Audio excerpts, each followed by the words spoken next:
আমাদের অনন্য স্টোরি সকল প্রকার পার্ট গল্প দেখতে আমাদের চ্যানেলটি সাবস্ক্রাইব করে পাশে থাকা বেল আইকনটিতে ক্লিক করে অল নোটিফিকেশন অন করে দিন। তুই এত বড় হয়ে গেছিস? জবাবে লজ্জা এসে ছুঁয়ে গেল আমিরাকে। মাহিম আমিরার মাথায় হাত রেখে বলল, চেনা যাচ্ছে না। চিনবে কেমন করে? তখন ছিল 12 আর এখন 18। সেটাই। পিপি কোথায়? সায়রার কথা জিজ্ঞাসা করতে করতে জাফরিনের দিকে নজর পড়ল মাহিমের। মেয়েটা দাঁড়িয়ে দাঁড়িয়ে ঘুমাচ্ছে। বলা হয়নি, ও জাফরিন আপু। ইতালিতে আমাদের সাথে পরিচয় হয়েছে। দাঁড়িয়ে দাঁড়িয়ে ঘুমাচ্ছে কেন? ঘোরা নাকি? জাফরিনের এত বেশি ঘুম পাচ্ছিল যে শুরুর দিকে চোখ মেলে তাকাতেই পারছিল না। তবে শেষ কথাগুলো শুনলো, তাই প্রতিবাদ করে বলল, দাঁড়িয়ে দাঁড়িয়ে ঘুমালে ঘোরা বলবো না? জাফরিন ফের কিছু বলার আগে সায়রা এসে পড়ল। মাহিম এগিয়ে এসে সায়রাকে আলিঙ্গন করল। পিপি, কেমন আছো তুমি? ভালো রে, তোদের কি খবর? আর খবর, ছেড়ে গিয়ে তো ভুলেই বসেছিলে। সায়রা মলিন হাসল। ওরা আর কথা বাড়ালো না, ব্যাগপত্র গুটিয়ে চলতে লাগলো। অনুভবের গাড়িটা এয়ারপোর্টের পার্কিংয়ে এসে থামলো। আজ তার লন্ডনের ফ্লাইট আছে, ওর সাথে যাচ্ছে সায়েমও। আমরা কি লেট করে ফেলেছি সায়েম? নো স্যার, আমরা সময়ের জন্য 2 মিনিট পূর্বে এসেছি। ঠিক আছে, নামো তাহলে। অনুভব আর সায়েম গাড়ি থেকে নেমে পড়ল। আকাশে আজ রোদ খেলা করছে, ঝকঝকে তকতকে পরিবেশ। অনুভব চোখে রোদ চশমা লাগালো। একই পাশে সায়রাদের গাড়িটাও দাঁড় করানো। সায়রা ক্লান্ত শরীরে গাড়ির কাছে আসছে। ঠিক সে সময় ফোন কল আসায় উল্টো পাশ ঘুরল অনুভব। সায়রা ওর গাড়িটা ক্রস করে নিজেদের গাড়িতে উঠে বসলো। অনুভবের কথা তখনও শেষ হয়নি। সায়রাদের গাড়ি পার্কিং ছেড়ে বের হবে। হর্ন পেয়ে একটু পেছনে সরল অনুভব। একবার চাইল গাড়ির পানে, তবে গাড়ির ভেতরে বসে থাকা মেয়েটির মুখশ্রী দর্শন হলো না ওর। যুথি অনেক আয়োজন করেছে। সায়রা আর আমিরার সাথে জাফরিনকে দেখে একটু অবাক হলেও ক্রমেই একগাল হেসে জাফরিনকে আপন করে নিয়েছে। জাফরিনও খুব মিশুক প্রকৃতির, তবে মাঝে একটা সমস্যা হয়ে গেল। যুথিকে কি বলে ডাকবে জাফরিন সেটাই বুঝতে পারছে না। সায়রাকে সে আপু বলে ডাকে, এদিকে আমিরা তাকে আপু ডাকে, সেই জন্যই জুইও আপু ডাকে। ডাকাটাও স্বাভাবিক, ওদের বয়সের পার্থক্য অনেক বেশি তো নয়। ও একটু সমস্যাতেই পড়ল। মুখ চোখ অন্ধকার। মাহিম গাড়ি পার্ক করে রেখে এসেছে। বসার ঘরে আসতেই দেখলো ওর অবস্থা। জুই শরবত এনে রাখছে। ভাইয়া শরবত দিব? না, ঘরে যাই আমি। জুই এক গ্লাস শরবত নিয়ে জাফরিনকে দিল। জাফরিন হেসে শুধালো, তোমার বিয়ে? আপু। বাহ, অভিনন্দন। Thank you. ওরা দুজন গল্প করছে। সায়রা তখন নিজের ঘরে অবস্থান করছে। ওর ঘরটা নিচতলায়, অনেকদিন তালাবদ্ধ ছিল। ওরা আসবে বিদায় পরিষ্কার করা হয়েছে, তবে বিশেষ কোনো পরিবর্তন করা হয়নি কক্ষটির। সব আগের মতন। সায়রার বুক ভারী হয়ে আসছে। বুক সেলফে নজর পড়তে হৃদয়টা হুহুক করে উঠল। একটি বইয়ে চোখ আটকে গেল ওর। বইটা হাতে নিয়ে দেখলো ধুলোয় ভরে গিয়েছে। ও ধীরে ধীরে বইয়ের মলার থেকে ধুলো সরিয়ে নিল। ভেসে উঠল প্রেমানল নামটি। সহসাই ওর চিত্তে একটা ব্যথা শুরু হলো। মনে পড়ে গেল সেই স্মৃতির কথা। সম্ভবত অনুভব প্রথমবারের মতন রোজগার করে তাকে প্রেমানল বইটি কিনে দিয়েছিল। জাফরিনকে কক্ষ দেখিয়ে দিল জুই। এই বাড়িতে মোট 6খানা কক্ষ রয়েছে। আমেনার ঘরটিতে এখন আমিরা থাকছে। জুইকে যে ঘর দেওয়া হলো তা মূলত গেস্ট রুম হিসেবে ব্যবহার করা হয়। ঘরটি আজই পরিষ্কার করে দেওয়া হয়েছে। কোনো অসুবিধা হলে ডেকে নিও আমায়। ঠিক আছে। জুই চলে গেল। জাফরিন ঘরটা একটু দেখে নিল। বাড়িটা যে মধ্যবিত্তদের তা বেশ ভালোই বোঝা যাচ্ছে। তাতে অবশ্য ওর অসুবিধা নেই। ও তো এত বিলাসিতা এমনিতেও পছন্দ করে না, তাই এখানে ওর অসুবিধা হবে না।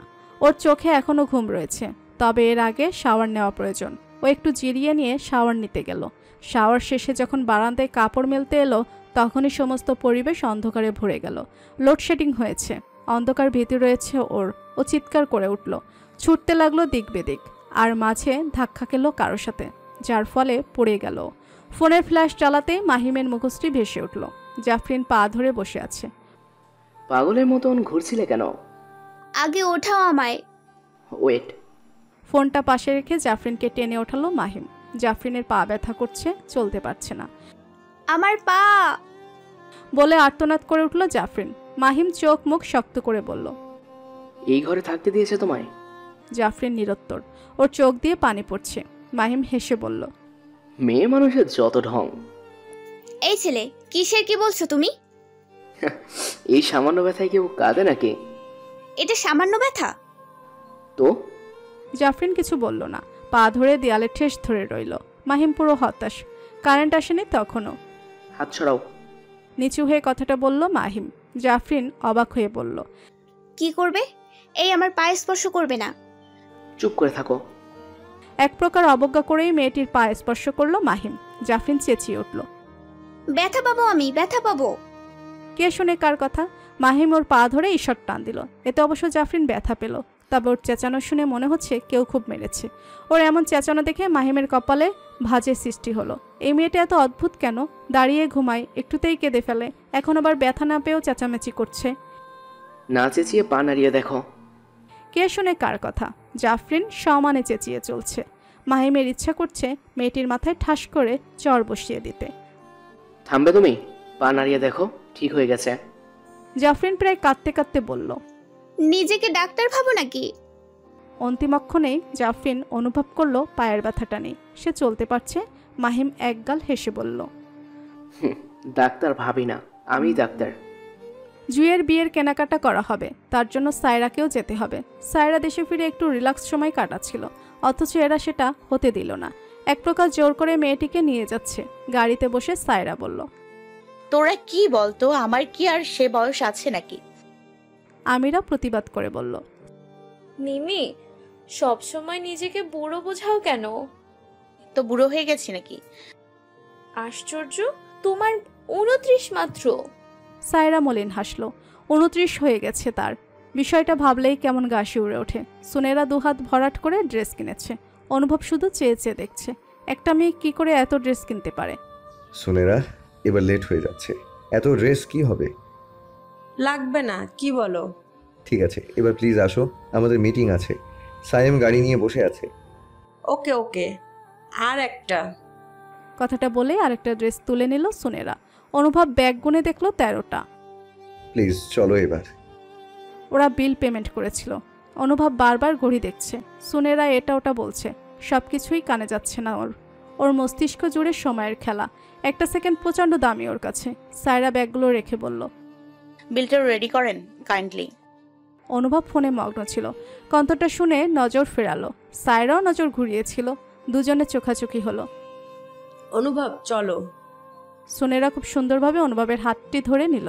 সায়রা দ্রুত নজর সরিয়ে বলল, বিলটা রেডি করুন, আমি আসছি। সমস্ত রাস্তা মাথা ব্যথার ছুতোয় চোখ বন্ধ করে রইল সায়রা। অনুভবকে চিনতে তার অসুবিধা হয়নি। ছেলেটার গঠনে অনেক পরিবর্তন এসেছে, তবে মানুষটা তো বদলে যায় না। সায়রা 1 সেকেন্ডেই চিনে নিয়েছে। অনুভব কিছুটা অন্যমনস্ক ছিল। সায়েম গাড়ি ড্রাইভ করছে, সেটা দেখে বলল, এনি প্রবলেম স্যার? আপনার শরীর খারাপ? মিটিং কি ক্যান্সেল করব? না সায়েম, মিটিং ক্যান্সেলের দরকার নেই। কথাটা বলে জানালা দিয়ে বাইরে তাকালো অনুভব। মৃদু মন্দ হাওয়া এসে ছুঁয়ে গেল মুখশ্রী। অনুভব চোখ বন্ধ করলো। ভেসে উঠল অতীতের স্মৃতি। সায়রার বলা কথাগুলো অনুভবের ওপর ভীষণ প্রভাব ফেলল। মানুষ তার ভালোবাসার মানুষের থেকে প্রত্যাখ্যানে যেমন কষ্ট পায়, ঠিক তেমনই কষ্ট পায় যখন মানুষটার থেকে ছোট হতে হয়। সায়রা বলেছিল অনুভব অলস একটা ছেলে, তাকে কিভাবে ভরসা করবে। এই বিষয়গুলোর ঘুম কেড়ে নিল। ও সব ছেড়ে দিল। নিজের ভেতর জেদ হলো। নিজেকে পরিবর্তন করার প্রয়াসে ছেলেটার মস্তিষ্ক তপ্ত হতে উঠেছিল। এতটা পরিশ্রম করতে হতো ওর, তবুও থেমেছিল না। নিজেকে গড়ার চেষ্টা করছিল। 3 মাসে বেশ পরিবর্তন করে ফেললো নিজেকে। তারপর যখন সায়রার সাথে যোগাযোগ করতে গেল, তখন শুনলো মেয়েটা দেশে নেই, চলে গিয়েছে। অনুভব তখন পাগল পিরায়। সায়রা চলে গেল, একবার বলল না তাকে, সুযোগ দিল না কোনো। এই বিষয়গুলো অনুভবের ভেতরে ক্রোধের সৃজন করলো, নিজেকে আঘাত করলো। তারপর ধীরে ধীরে সুস্থ হলো, নিজেকে বোঝালো, পরিবর্তন করলো নিজেকে। সেই হ্যাংলা অলস অনুভব হয়ে উঠল ভীষণ পরিশ্রমী, বলিষ্ঠ। গাড়ির ব্রেক ধরায় ধ্যান ফিরল অনুভবের। সায়াম লুকিং গ্লাসে স্যারকে দেখে নিয়ে শুধালো, স্যার মিটিং ক্যান্সেল করে আপনাকে কেমন যেন দেখাচ্ছে। না সায়েম, ঠিক আছে। সায়াম চেয়ে রইল অনুভবের দিকে। 6 বছরেরও বেশি সময় ধরে মানুষটাকে দেখে আসছে সে। একটু হলেও মনে পড়তে পারে। সুনেরের সাথে বিজনেস শুরু করেছে অনুভব। মেয়েটার গুণ ওকে মুগ্ধ করে। দুজনের আজ এক মিটিং রয়েছে। ওরা খুব দ্রুত নতুন প্রোডাক্ট লঞ্চ করবে। তার জন্য মার্কেটিং টিম করা হবে। কিভাবে কোনটা করবে সেটার জন্যই ছিল আজকের মিটিং। অনুভব পুরো মিটিং ভীষণ মনোযোগে করেছে। যদিও কোথাও কোথাও মনটা থমকে গিয়েছে, তবু সে সর্বোচ্চ চেষ্টায় মিটিং শেষ করলো। রুমে এখন সায়েম, অনুভব আর সুনেরা 3 জনই বসলো চেয়ার টেনে। কেউ কোনো কথা বলছে না। সবার এমন অবস্থা দেখে সুনেরা বলল, কফি খাবে? অনুভব নাকচ করতে গিয়েও হ্যাঁ বলে দিল। সায়েম হাসি হাসি মুখে বলল, তাহলে আমিও খাবো। ওকে। সুনেরা চলে গেল। সায়েম আর অনুভব বসা এখন। এক পর্যায়ে অনুভব বলল, একটা কথা বলবে সাইম? জি স্যার। অতীত কেন এত কষ্ট দেয়? প্রশ্নে থমকে গেল সায়েম। অনুভবের দিকে তাকিয়ে দেখলো ছেলেটা সমানে ঘামছে। কি হয়েছে স্যার, শরীর খারাপ? শরীর খারাপ হলে তো চিন্তা হতো না সাইম, খারাপ তো মন। কথার আগামাথা সায়েমের বোধগম্য হলো না। সে চেয়ে রইল ভ্যাবলার মতন। ততক্ষণে কফি নিয়ে এসেছে সুনেরা। আবুলের মতো না তাকিয়ে ধরো। কথাটা সায়েমকে বলল সুনেরা। ও প্রায় লাফিয়ে কফি কাপ ধরল। অনুভব বুক ভরে শ্বাস নিয়ে বলল, শুনেছি তুমি কখনো কাউকে কফি বানিয়ে খাওয়াও না, আজ কেন বানালে? কথাটা ভুল। স্পেশাল মানুষ হলে বানিয়ে খাওয়াতে অসুবিধা নেই। কথা তার পৃষ্ঠে আরও কিছু বলতে পারত অনুভব, তবে বলল না। ওর ভালো লাগছে না তেমন। ও কফি কাপ তুলে নিয়ে চুমুক বসালো। তবে সত্য, মনের দ্বন্দ্বে কফির স্বাদ কেমন পানসে লাগছে। এত এত শপিং করা হয়েছে, সেগুলোই মেলে দেখানো হচ্ছে। এদিকে সায়রার মন ভালো নেই, তার দৃষ্টিতে উদাসীনতা। জ্যোতি সবার জন্য চা নিয়ে এলো। যে যার কাপ তুলে নেন তো। সবাইকে একথা বলে সায়রার কাপটা তুলে নিল জ্যোতি। পাশে বসে বলল, তোর মন খারাপ? সবাই মনোযোগ দিয়ে জামা কাপড় দেখছে, তাই কথাটা শুনেনি। সায়রা মৃদু সুরে জবাব দিল, না ভাবি। তোকে অনেক অস্থির দেখাচ্ছে। তাই? সায়রা চট করেই ফোনটা বের করলো, ক্যামেরায় নিজেকে দেখে নিল। ঠিকই আছে ভাবি। না, ঠিক নেই।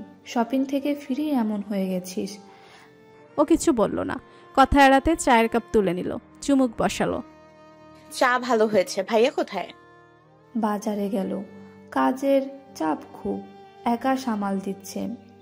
রাতে লিস্ট করবো না, সবাই মিলে করলে এতটা চাপ হবে না। তুই কথা ঘোরাচ্ছিস। না ভাবি। আমি বুঝতে পারছি সায়রা। সায়রা আবার চুপ। যথু ওর কাছে ঘেঁষে বসলো। কি হয়েছে? সায়রার ভেতরটা আনচান করে উঠল, কেঁপে উঠল শরীর। বল কি হয়েছে? অনুভবকে দেখলাম ভাবি। যুথি চুপ হয়ে গেল। সায়রা ভাঙা কণ্ঠে বলল, দেশে না এলেই ভালো হতো ভাবি। সব সময় পালিয়ে বাঁচা যায় না সায়রা। ও জবাব দিতে পারল না। দুটো চোখ জ্বলতে শুরু করেছে। কলিং বাজায় যুথি চলে গেল। সায়রা জানালা দিয়ে বাইরে তাকালো।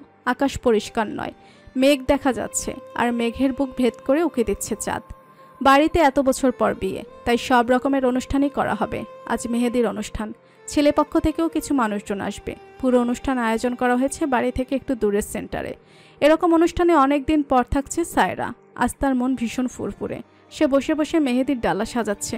ভিডিও করা হবে। আয়োজন ছোট হোক, তবে স্মৃতিরা তোলা থাক। আমিরা জাফরিন ঘুরঘুর করে সব দেখছে, লাইটিং ঠিক আছে কিনা, ফুলগুলো তাজা কিনা।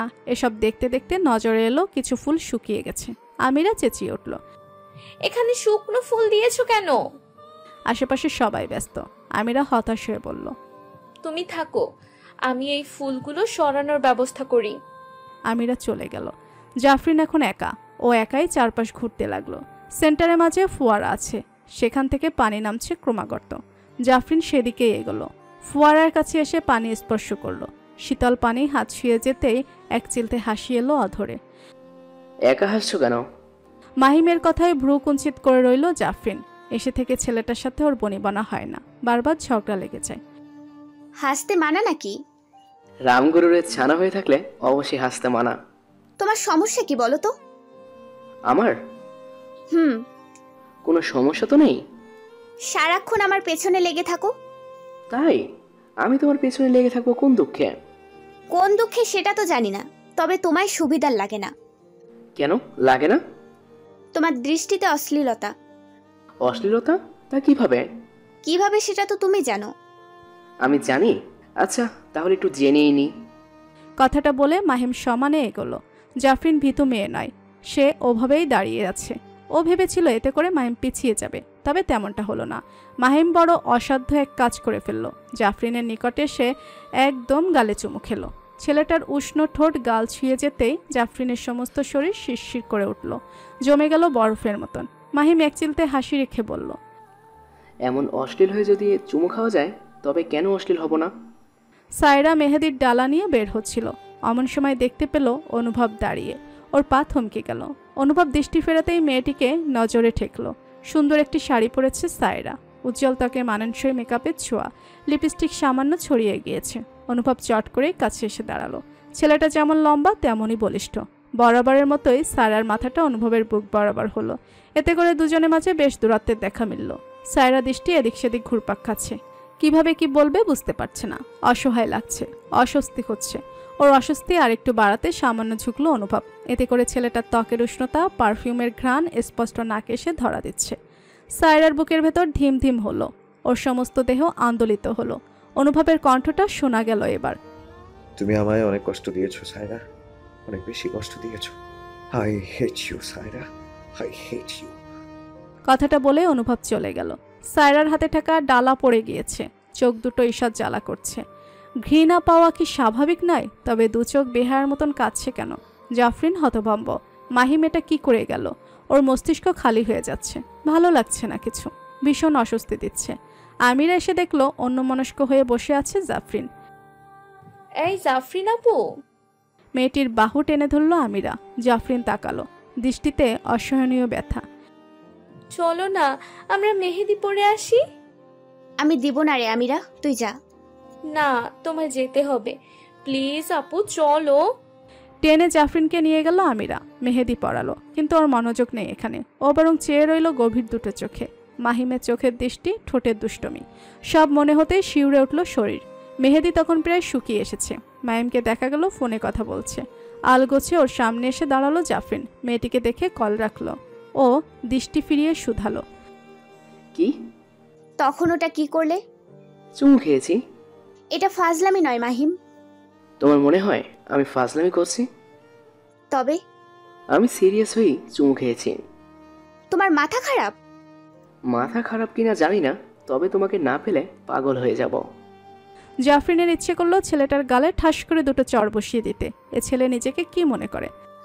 মাহিম, জেগে জেগে স্বপ্ন দেখা বন্ধ করো প্লিজ। স্বপ্ন তো ঘুমিয়ে দেখতে নেই জাফরিন। ঘুমিয়ে দেখলে সেটা বাস্তব হবে কেমন করে? জাফরিন বিহব্বলের মতন তাকিয়ে রইল। এদিকে মাহিমের ঠোঁট জোড়া হাসি। স্যাম গাড়ি বের করলো। অনুভব এখনই বের হবে। ও প্রায় উঠেই যাচ্ছিল। সে সময়েই সুবর্ণ এসে বলল, স্যার এখনো তো অনুষ্ঠান শেষ হয়নি।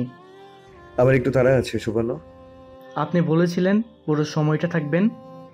আজ হলো না, অন্য এক সময় হবে। সুবর্ণকে আলিঙ্গন করলো অনুভব। তারপরেই বেরিয়ে পড়ল। সুবর্ণ চেয়ে রইল গাড়িটির পানে। সে খুব সাধারণ ঘরের ছেলে। পড়াশোনা চালানো কষ্টসাধ্য ছিল।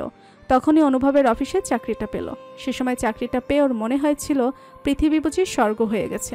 আসলে সাধারণ মানুষগুলো এমনই হয়। এদের চাওয়া পাওয়া খুবই সামান্য। সায়রার চোখে ঘুম নেই। অনুভবের কথাগুলো খুব বেশি প্রভাবিত করলো তাকে। রাগে দুঃখে কাঁদলো কতক্ষণ। তারপর ঠিক করলো ছেলেটার সাথে সরাসরি কথা বলবে। তাকে কিভাবে কষ্ট দিয়েছে সায়রা? সে কি প্রণয়ের স্বপ্ন দেখিয়েছিল?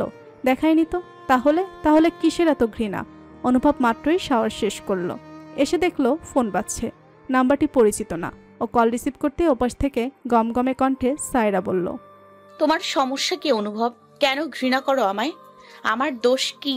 তোমাকে প্রত্যাখ্যান করাই কি আমার দোষ? মেয়েটির কণ্ঠে তেজ রয়েছে, কমেনি। অনুভব একবার হেসে নিল। তারপর আয়নার সামনে এসে দাঁড়ালো। অত্যন্ত সুপুরুষ লাগছে নিজেকে। মনে মনে সে নিজেই নিজের সৌন্দর্যে মুগ্ধ হলো। আমি এত সহজে কারোর সাথে কথা বলি না সায়রা। আমার মাসিক আয়ের হিসেবে প্রতি মিনিটে 200 টাকা করে রোজগার। তোমাকে 5 মিনিট সময় দেব, অর্থাৎ 1000 টাকা পাওনা থাকবে। যদি রাজি থাকো তাহলে কথা কন্টিনিউ করা যেতে পারে। ছেলেটার কথায় আকাশসম বিস্মিত হলো সায়রা। অনুভব শীতল কণ্ঠে বলল, অলরেডি 1 মিনিট খরচ হয়ে গেছে, 200 টাকা পাওনা রইল। সায়রার ইচ্ছে করলো নিজেকে কিছু খারাপ ভাষায় গালি দিতে, তবে সেটি করলো নাও। কল রেখে দিল। তারপর ভাবতে লাগলো এই অনুভব আর 6 বছর আগের অনুভব ঠিক কতটা পার্থক্য দুঃসময়ের মাঝে। কল কেটে দেওয়ার হেসে ফেললো অনুভব। ইচ্ছে করেই এমনটা করেছে সে। ও আয়নার সামনে এসে নিজের চুলগুলো হাত দিয়ে সেট করে নিল। গায়ে পারফিউম দিয়ে তারপর ঘুমাতে এলো। তবে ঘুম হলো না। মেয়েটি তার ঘুম কেড়ে নিয়েছে। কল দিয়ে একদমই উচিত করেনি। অনুভব হলুদের অনুষ্ঠানে আসেনি। সায়রার মনে হয়েছিল তার জন্যই আসেনি। তবে বিষয়টি তেমন নয়। ছেলেটার কাজ পড়ে গিয়েছিল, তাই আসতে পারেনি। কিন্তু আজ এসেছে। বেশ সেজে এসেছে। তাকে দেখতে রূপকথার রাজকুমারের মতন লাগছে। অধিক লম্বা হয় আকর্ষণ বেশি পাচ্ছে। সায়রা আজ শাড়ি পরেছে। অনুভবকে দেখে ঠোঁট কামড়ে চেয়ে রইল। ছেলেটা এত বেশি সুন্দর হয়ে যাচ্ছে কেন? বয়স যেন বাড়ছে না, কমছে। এদিকে জাফরিন হতাশ। মাহিম ছেলেটা তাকে বিরক্ত করছে। আজ একদম টেনে সবার থেকে আড়ালে নিয়ে এসেছে। এখন দুজনের মুখশ্রীর মাঝে দূরত্ব বেশি নেই। মাহিম এক চিলতে হাসি রাঙিয়ে বলল, সমস্যা তো তোমার, মাথা খারাপ কোথাকার। ছেলেটাকে ঠেলে বের হতে নিল জাফরিন, তবে পারল না। স্বাভাবিকভাবেই ওর শক্তি কম। ও অসহায় বোধ করলেই কটমট করে তাকালো। এই তেজের জন্যই এত ভালো লাগে। বাদরামো শুরু করেছো? এসবের কোনো মানে হয় মাহিম? আমি এরকম মজা পছন্দ করি না। তোমার কেন মনে হয় আমি মজা করছি? তুমি সিরিয়াসলি? পরপর জবাব দিয়েছে মাহিম। ওর আচরণে অনেক কিছুই পরিষ্কার। জাফরিন বুক ভরে সমীরণ টেনে নিল। তুমি কি জানো আমি তোমার থেকে 1 বছরের বড়? জানি। তাহলে এমন কেন করছো? না করার কি আছে? তোমাকে বুঝিয়ে লাভ নেই। জানোই যখন, তবে গ্রহণ কেন করছো না? জাফরিন ওকে পাত্তা দিল না।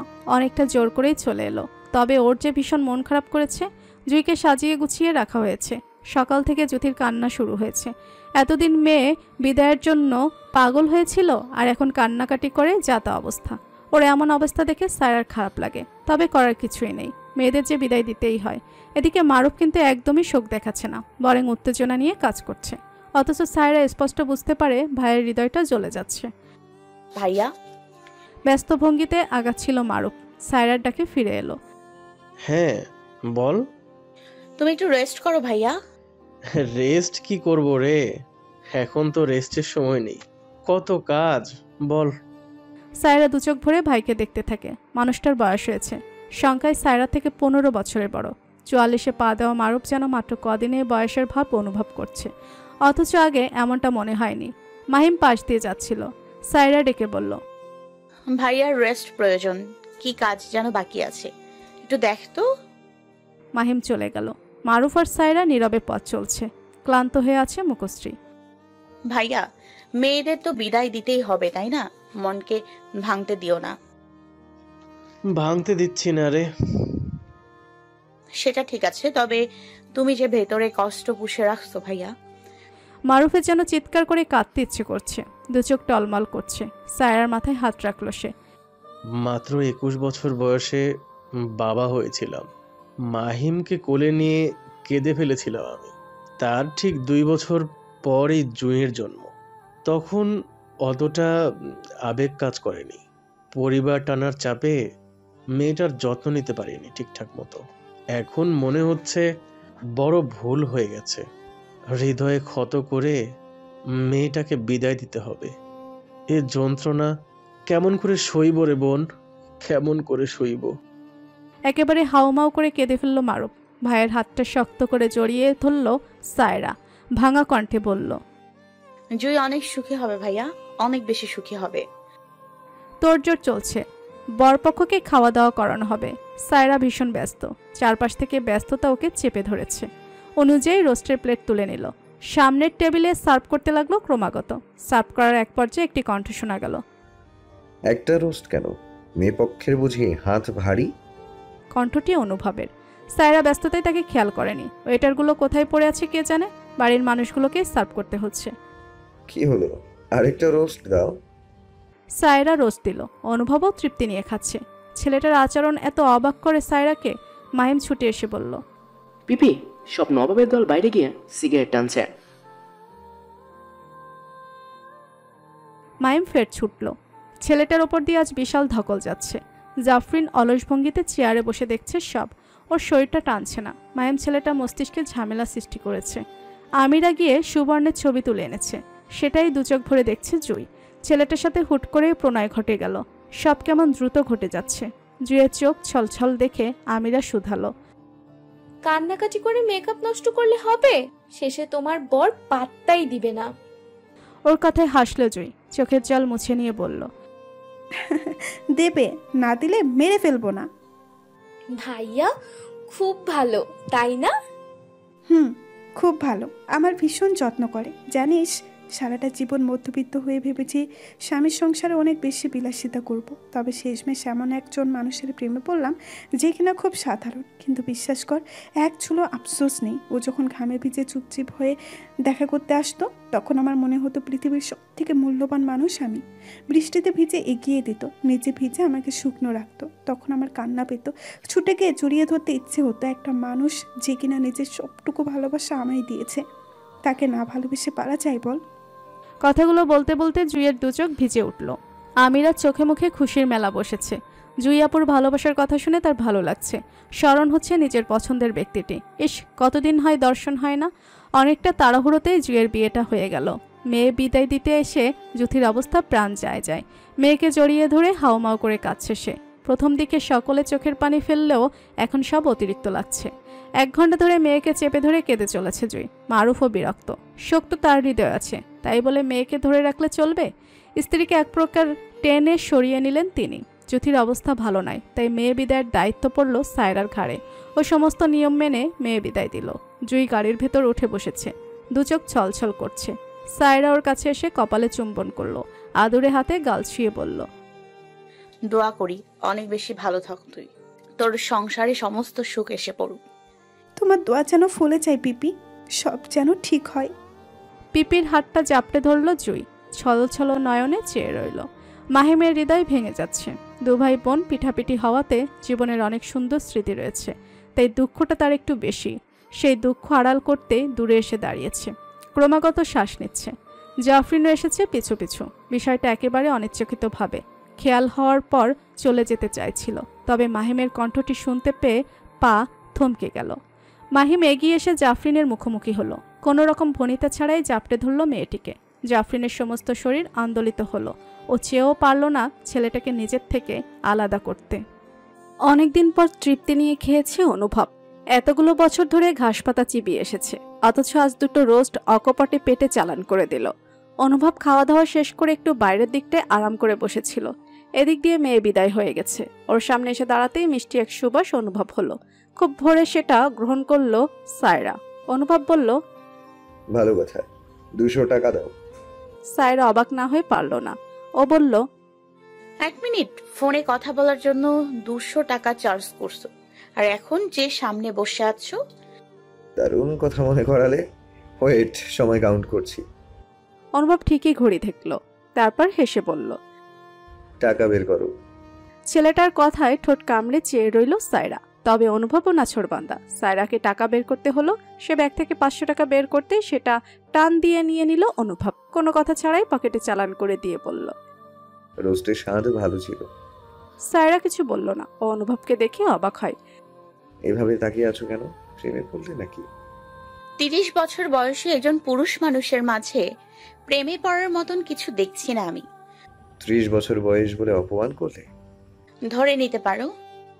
তোমার বয়সের হিসাব আছে? সায়রা সরল চোখে তাকালো। তার কিছু বলার নেই। অনুভব একগাল হেসে বলল, সায়রা, 29 বছর বয়সী নারী তুমি, অথচ আমার কাছে অসম্ভব সুন্দরী। অনুভবের সরল স্বীকারোক্তি। ছেলেটা চাহনিতে ভালোবাসা মিশে আছে। সায়রার বুকের ভেতর মোচড় দিয়ে উঠল। অনুভব বিদায় জানাতে বলল, একবার বলে যেতে পারতে, তোমার জন্য জনম জনম অপেক্ষা করতে পারতাম আমি। তবে তুমি অবহেলা করলে, অনেক বেশি কষ্ট দিলে Saira. I hate you, Saira. শেষ কথায় সায়রা চোখে জল চলে এলো। ওর ভাঙা কণ্ঠটা শোনা গেল, আমাকে ঘৃণা করো ঠিক আছে, তবে সেটা বারবার কেন বলো অনুভব? কেন কষ্ট দাও আমায়? আমায় কষ্ট দিয়ে তোমার কষ্ট কি লাঘব হয়? অনুভব উত্তর করল না। সায়রার 2 চোখ নোনা জল ছেড়ে দিয়েছে। ছেলেটা যখনই ঘৃণার কথা বলে তখনই বুকের ভেতরটা তপ্ততায় মেখে যায়। কি এক শোক নামে বুকের ভেতর। কেন এই ছেলেটাকে এত বেশি মনে পড়ে তার? জ্বরে পড়ল সায়রা। সেদিন রাতেই হাড়কাঁপুনি দিয়ে জ্বর এলো তার। তবে মেয়েটি ডাক্তার দেখাবে না, ঔষধও খাবে না, এমনিই থাকবে বলে ঠিক করলো। নিজের সেই ছোট্ট ঘরটায় দরজা আটকে বসে রইল। মাহিম সমস্ত সন্ধ্যা বাইরে কাটিয়ে এসেছে। ফিরল রাত 11টায়। তখন এসে খবরটি পেল। এসে পিপির দরজার কাছে নক করলো। সায়রা ভেতর থেকে জবাব দিল, আমি ঠিক আছি, তোরা বেশি চিন্তা করছিস। আমাকে একটু দেখতে দাও পিপি, আমি একটু দেখি তোমায়। ডাক্তারগিরি দেখাতে হবে না, তুই ঘরে গিয়ে রেস্ট নে। তাহলে ডাক্তার হয়ে কি লাভ হলো যদি ঘরের লোকে চিকিৎসা করতে না পারি? সায়রা জবাব দিল না। তার কান্না পাচ্ছে শুধু, সে অনবরত কেঁদেই চলেছে। ওর এই কান্নাটা সব থেকে বেশি বুঝতে পারলো আমিরা। মেয়েটির সাথে সব থেকে বেশি সময় সে কাটিয়েছে। 6 বছর আগে ছোট ছিল বিধায় অনেক কিছুই ধরতে পারেনি, তবে এখন তো সে বড় হয়েছে। বিষয়গুলো মনে হলেই তার বারবার মনে হয় সামথিং ইজ রং। এই চিন্তা থেকেই সে অনুভবকে কল করে বসলো। ছেলেটার সাথে অনুষ্ঠানে আজ দেখা হয়েছিল, নাম্বারটি নিয়ে রেখেছে। আমিরার কণ্ঠটি শুনতে পেয়ে হাসলো অনুভব। কি ব্যাপার মিষ্টি বন্ধু, এই মাঝরাতে একেবারে হুট করে কল করলে যে? দুষ্টু বন্ধু, তুমি মিমিকে কি বলেছো? কি বলেছি বলতে? তার খুব জ্বর হয়েছে, কাউকে সামনে যেতে দিচ্ছে না, ওষুধ খাচ্ছে না। অনুভব চুপ করে রইল। আমিরা মন খারাপের সুর টেনে বলল, মিমি কেঁদেছে অবধি। এর সাথে আমার কি সম্পর্ক মিষ্টি বন্ধু? সেটাই তো জানতে চাচ্ছি। সে কি বলেছে আমার জন্য তার শরীর খারাপ হয়েছে? বলেনি। তাহলে? আমার মনে হয়েছে। অনুভব গলার স্বরটি সামান্য কঠিন করে বলল, তোমার মিমির কাছে আমি এতটাও গুরুত্বপূর্ণ কেউ নই যার ফলে তার জ্বর হবে, বরং সে আমাকে যথেষ্ট অবহেলা করে। তাকে ওষুধ খাওয়াও। কলটি কেটে দিল অনুভব। আমিরার মন খারাপ হয়ে গেল। প্রথমত অনুভব না বলে কল কেটে দেওয়া হয়, দ্বিতীয়ত অনুভবের অনেক কথাই সে বুঝতে পারেনি। সায়রার অসুস্থতার কথা শুনে কল না করে থাকতে পারল না অনুভব। তার হৃদয়ে দংশন হয়েছে, সেখান থেকে লাল তরল নেমে যাচ্ছে। ও চোখ বন্ধ করে নিজের শ্বাসের গতি ঠিক করলো, কল করলো। তবে প্রথমবার এই কলটি রিসিভ হলো না। দ্বিতীয়বার কল রিসিভ হওয়ায় অনুভবের ইচ্ছে হলো কিছু কথা শোনাবে, তবে কান্নায় ভাঙা কণ্ঠটা শুনতে পেয়ে কিছু বলতে পারলো না। সায়রা ভাঙা কণ্ঠে নাক টেনে শুধালো, কল কেন করেছো? অনুভব জবাবহীন। জবাব না পেয়ে আরো একবার নাক টানলো সায়রা। বারবার নাকে পানি এসে জমেছে। কি এক বেদনা। সময় কিন্তু যাচ্ছে অনুভব, তুমি কল করেছো, 1 মিনিট হতে চললো, আবার 200 টাকা চার্জ করে না বসো। এবার অনুভবের হাসি পেল। ও নিজের হাসি আটকে বলল, না, চার্জ করব না। আমি 200 টাকা চার্জ করায় যেভাবে কান্নাকাটি করে জ্বর বাঁধিয়েছো। শেষ কথায় সায়রার সমস্ত শরীর কেঁপে উঠল। ও তড়িঘড়ি করে শুধালো, তুমি কিভাবে জানলে আমার জ্বর হয়েছে? স্মিত হেসে অনুভব বলল, ঘৃণার পরিমাণ বেশি, তাই জৈব ক্রমে জেনে গিয়েছি। ছেলেটা সব কথাই যেন ঘৃণা টানে। সায়রার কি যে খারাপ লাগলো। অনুভব এবার কণ্ঠটা গুমট করে বলল, দ্রুত ওষুধ খাও, শেষে আমাকে ফাঁসিয়ে না দাও। সায়রাও কম নয়, সেও সুন্দর করে জবাব দিতে জানে। তাই তো রস মিশিয়ে বলল, খাবো না, বরং তোমাকে ফাঁসিয়ে দেব, জেল হবে তোমার, আমাকে ঘৃণা করার অপরাধে।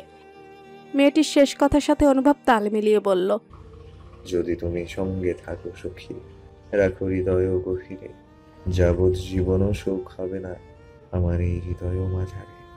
জাফরিন ভীষণ রেগে গিয়েছে। মাহিমকে সে বোঝাতে পারছে না এটা সম্ভব নয়, অথচ মাহিম তাকে ছাড়ছে না। এই যে যেমন একটু আগেই তার হাত স্পর্শ করেছে। ছেলেটার এহেন আচরণে ওর রাগ পৌঁছে গেল সপ্তম আকাশে। চেঁচিয়ে উঠল, তোমাকে নিষেধ করলাম মাহিম, আমায় স্পর্শ করবে না। আহত দৃষ্টিতে তাকালো মাহিম। তার কোনো বাজে উদ্দেশ্য নেই, শুধুমাত্র মেয়েটার হাত সারা জীবনের জন্য চায় সে। সরি, আর হবে না। তবে তুমি আমায় কেন ইগনোর করছো? সেটা তোমার বোঝা উচিত। আমি তোমায় পছন্দ করি না। অথচ আমার মনে হয় তুমি পছন্দ করবে। ফিউচারের কথা চিন্তা করা বন্ধ করো, এসব কেবল স্বপ্ন। যদি বাস্তব হয়? জোর করতে চাও? না, ভালোবাসতে চাই অনেক বেশি। মাহিমের মুখ থেকে ভালোবাসার কথাটা দারুণ শোনায়। জাফরিন করুণ চোখে তাকায়। প্লিজ এভাবে জ্বালিও না, আমি মাত্র কটা দিন থাকবো এখানে। এই কথা বলো না প্লিজ, আমার হৃদয়ে যন্ত্রণা হয়। তোমাকে যদি হৃদয়টা দেখাতে পারতাম, তবে বিশ্বাস করো কেঁপে উঠতে তুমিও। বুকের পা বাস দিয়ে কথাটা বলল মাহিম। ছেলেটার মুখ আধারে মিশে গিয়েছে। জাফরিন ফোঁস করে দম ফেলে। তার মাথা কাজ করে না। কে জানে হয় কি হয় ভবিষ্যৎ। জুথির বাবা বাড়ি থেকে দাওয়াত এসেছে। ওর বড় ভাই জুহাদের আবার সন্তান হয়েছে। অনেকদিন ধরেই বাবার বাড়িতে যাওয়া হয় না, তাই এবার বেশ কিছুদিন থাকবে বলে ঠিক করেছে। এদিকে সায়রাও ব্যস্ত, মেয়েটির সময় হচ্ছে না। ও যখন টিউশনি করিয়ে ফিরল, তখন সবাই বসার ঘরে বসে আছে, চা পান চলছে। সায়রাকে দেখে বলল, এসেছিস? হ্যাঁ ভাবি, সবাই কি আলোচনা করছো? জুহাদ ভাইয়ের মেয়ে হয়েছে, সবাইকে যেতে বলেছে। আমিরা চা পান করছে, সেই সাথে টিভিতে কার্টুন দেখছে। সায়রা জবাব নিচু রেখে বলল, ভাবি এখন কিভাবে যাব? কিছু হবে না, তুই এত ভাবিস না। তবু আমার আমি বলছি কিছু হবে না। অনেক কথার মাঝে সায়রা রাজি হয়ে গেল। পরের দিনই জুথির বাবার বাড়িতে গেল ওরা। আয়োজনের কোনো ত্রুটি নেই, তবে এক পর্যায়ে পাশের বাড়ি থেকে একজন বলে উঠল, জুহাদের মেয়ের সাথে আমিরার চেহারার বেশ মিল, দেখলে মনে হচ্ছে দু বোন। কথাটা একদম পিঞ্চ করে বলা। সায়রার সমস্ত শরীর জ্বলে উঠল। জুথি কথা কাটিয়ে বলল, আরে তেমন কিছুই না, বাবু তো এখনো ছোট, চেহারার মিল বোঝা যায় নাকি। কথাটা এখানে থেমে গেলেও জুহাদের বউ রাবিয়া প্রচণ্ড ক্ষিপ্ত হলো। সে জুহাদের সাথে ঝগড়া বাঁধিয়ে ফেলল। ঝগড়াটা সামান্য থেকে ভয়াবহ রূপ নিল। রাগে আক্রোশে জুহাদের শক্ত হাতটি রাবেয়ার গাল ছুঁয়ে গেল। হতভম্ব সকলে। সায়রা বিষয়টি মানতে পারল না। ও তৎক্ষণাৎ আমেরিকার সাথে নিয়ে বেরিয়ে পড়ল। জুহাদ মাথা চেপে আছে। ওর মস্তিষ্কে ঠিক নেই। বারবার এই কলঙ্ক শুনে সে বিরক্ত। রাবেয়া কান্নাকাটি করে চোখ মুখ লাল করে ফেলেছে। জুহাদ ফুস করে দম ফেলে। উঠে এসে রাবেয়ার পাশে বসে। রাবেয়া, আমায় ক্ষমা করো। রাবেয়া কাছে। সে মানতে পারে না এসব। জুহাদ ওর হাতটি ধরে। মাথার ঠিক ছিল না, তাই ওভাবে থাপ্পড় দিয়ে ফেলেছি। ঘরভাড়া মানুষের সামনে থাপ্পড় দিয়েছে জুহাদ। স্মরণ হতেই রাবেয়ার সমস্ত শরীর জ্বলে ওঠে। ও আক্রোশ থামাতে পারে না। কথা বলবে না তুমি? পুরনো প্রেম এখনো যায়নি, মরেও আমায় শান্তি দিচ্ছে না, আমার সংসারটা শেষ করে দিল। জুহাদ চুপ করে থাকে। রাবেয়া প্রায়শই এরকম কথা বলে। ও নিজেকে কতভাবে যে সামলে রাখে। তুমি স্বীকার করো আর না করো, আমি জানি আমিরা তোমারই মেয়ে। তুমি আর আমিনা সেরাতে। রাবেয়া হু হু করে কেঁদে ওঠে। জুহাদের মুখ রক্তহীন হয়ে পড়ে। কলঙ্কের প্রহার আর কতদিন সইবে সে?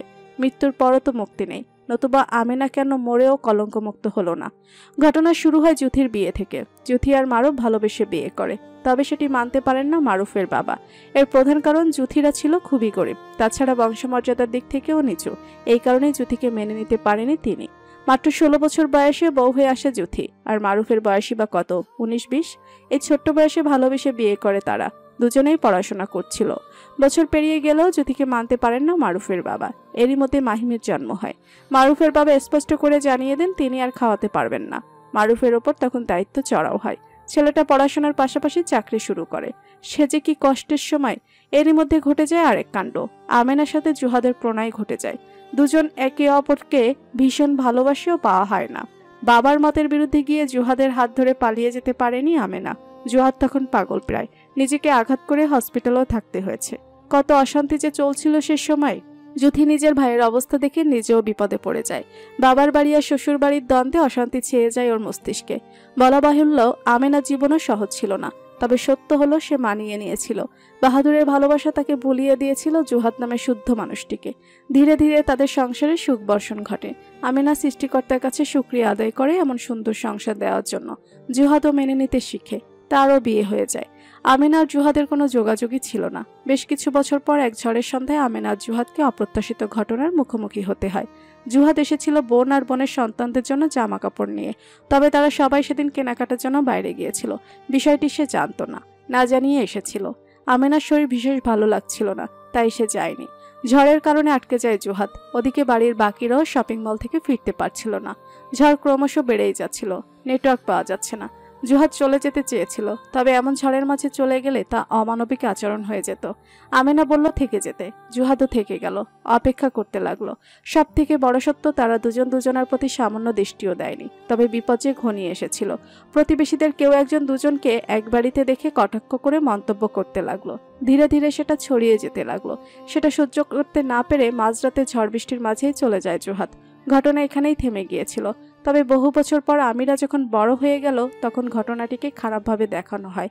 বলা হয় আমিরা নাকি জুহাদের সন্তান। এর কারণ সেই রাতের কিছু সপ্তাহ পরই জানা যায় আমেনার শরীরে আরেকটি প্রাণ বেড়ে উঠেছে।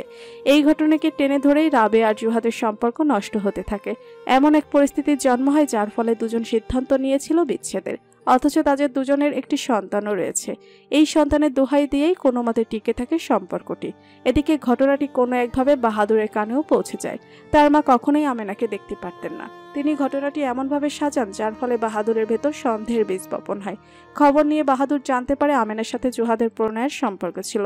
সেই থেকে আমেনার প্রতি তার ভালোবাসা ঘৃণায় পরিবর্তিত হয়। বাহাদুর মোটেও খারাপ মানুষ নয়, স্বামী হিসেবেও দারুণ। তবে এই সন্দেহ তার চোখে পর্দা ফেলে দেয়।